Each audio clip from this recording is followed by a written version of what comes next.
Friends, कैसे हैं आप सब। काशी किचन में आपका स्वागत है। आज हम एक नए तरीके से समोसा बनाने बताएंगे जो खाने में बहुत अच्छा लगता है और झटपट बन जाता है। तो बनाना शुरू करते हैं। 1 कप मैदा लिए हैं, इसमें हम 1 बड़े चम्मच के लगभग तेल डाल देंगे, आधी छोटी चम्मच नमक डालेंगे, इसको हम मिला लेते हैं। देखिए अच्छे से हो गया है और ऐसे मुट्ठी बंधने पर बंधा जा रहा है। ना हम मोइन डालेंगे और थोड़ा पानी डालकर गूँथ लेते हैं। सख्त डो लगा लेंगे। लगा के तैयार कर दिए हैं, इसको हम ढक कर रख देते हैं। 3 आलू लिए हैं, आलू को कद्दूकस कर लेंगे। बॉयल आलू है, कद्दूकस कर लिए हैं। इसमें हम कुछ मसाले डाल देते हैं।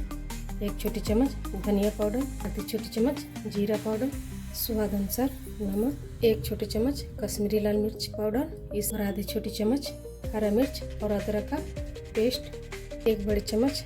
अब इन सभी को हम अच्छे से मिला लेंगे। ये मसाला बनकर तैयार हो गया, इसको हम साइड कर लेते हैं और आटे को फिर से हम गूँथ लेते हैं। आटे को 2 भाग करेंगे, इसको हम रोटी की तरह बेल लेते हैं। देखिए बेल के तैयार कर दिए हैं और इतना पतला बेले हैं, न ज़्यादा मोटा और न ज़्यादा पतला, पूड़ी की तरह बेले हैं। इस पर हम जो फिलिंग बनाए थे वो लगा देते हैं। चारों साइड अच्छे से फैला लेते हैं। देखिए अच्छे से चारों साइड फैला दिए हैं और रोटी रख देंगे। इसके ऊपर से हल्के हाथ से लेंगे, अच्छे से बेल दिए हैं। अब इसके साइड का हम काट देंगे। इसके बीच से भी हम काट लेंगे, 3 भाग कर देंगे और इधर से भी हम काट लेते हैं पीस में। देखिए काट लिए हैं, इसको सटाएंगे और पीछे से इसको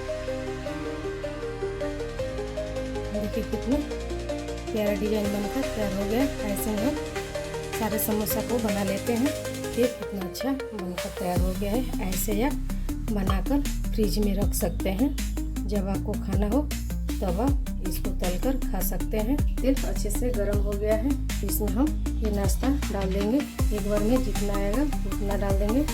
पलट के गोल्डन ब्राउन होने तक तल लेते हैं। अच्छे से तल आ गया है, अब इसको हम निकाल लेते हैं। ये समोसा आपको कैसा लगा आप कमेंट करके ज़रूर बताइएगा। मिलते हैं एक नई रेसिपी के साथ, तब तक के लिए नमस्कार।